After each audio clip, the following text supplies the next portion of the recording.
For more than 30 years, the story of Vicki Arnold and Julianne Leahy has been one of Australia's most tragic and honestly most controversial unsolved cases.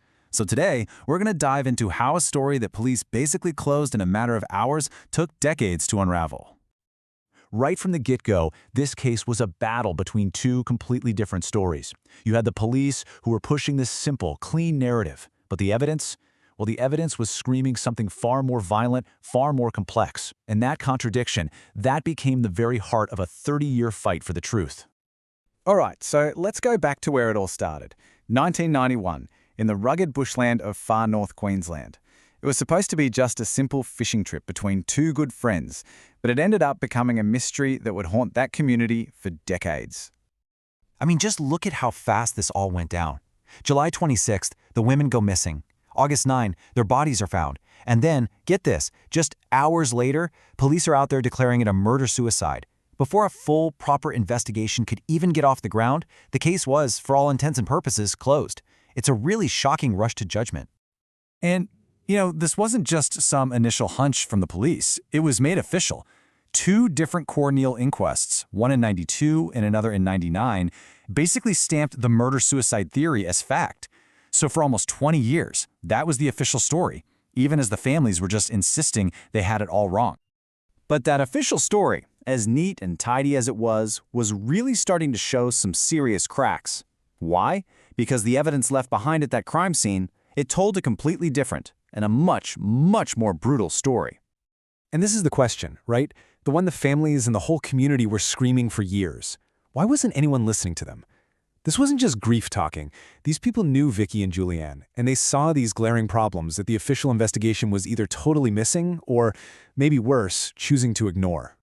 And here's exactly why they refused to believe it. The police had their simple story, but the evidence? Oh man, the evidence painted a picture of pure horror.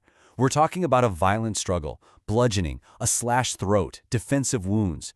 This wasn't a simple, single act. It was a brutal, chaotic scene that just couldn't be explained by the police's neat and tidy theory.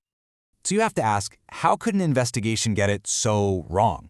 Well, years later, reviews of that initial police work were absolutely scathing.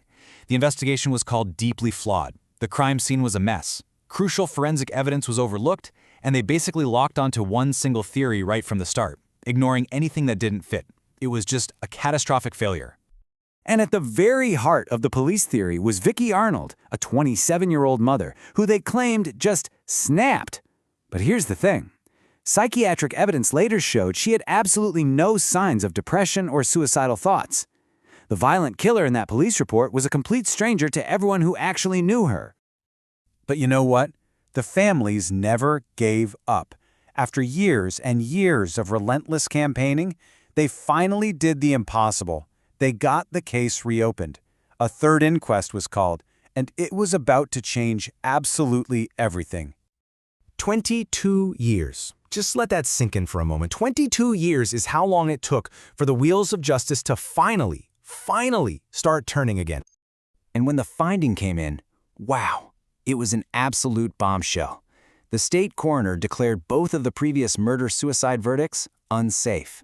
With that one single word, he wiped out 2 decades of official history, confirming what the families had been saying all along. Instead, he delivered a brand new verdict: unlawful killing. So what does that mean?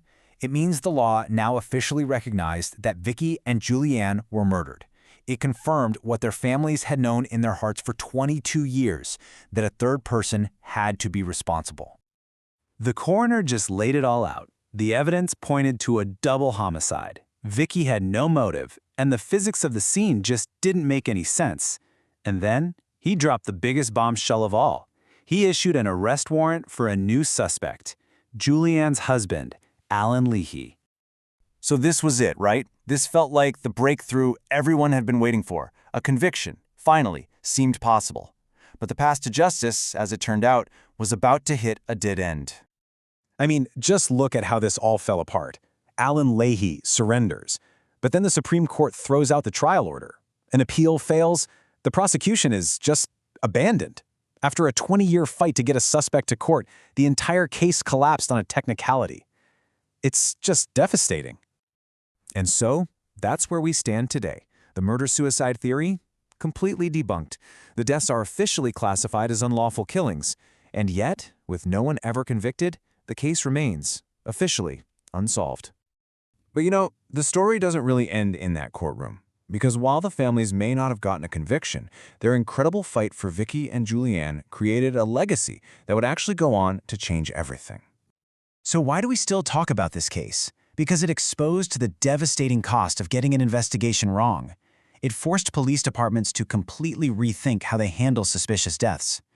Because of this case, new procedures are in place to hopefully prevent another family from ever having to go through what the Arnolds and Leahys did. It's really a powerful testament to two families who just refused to accept case closed.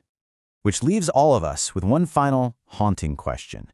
The truth of what happened to Vicki Arnold and Julianne Leahy is now, finally, the official record. But no one was ever held accountable. So what does justice truly mean when a case is officially unsolved?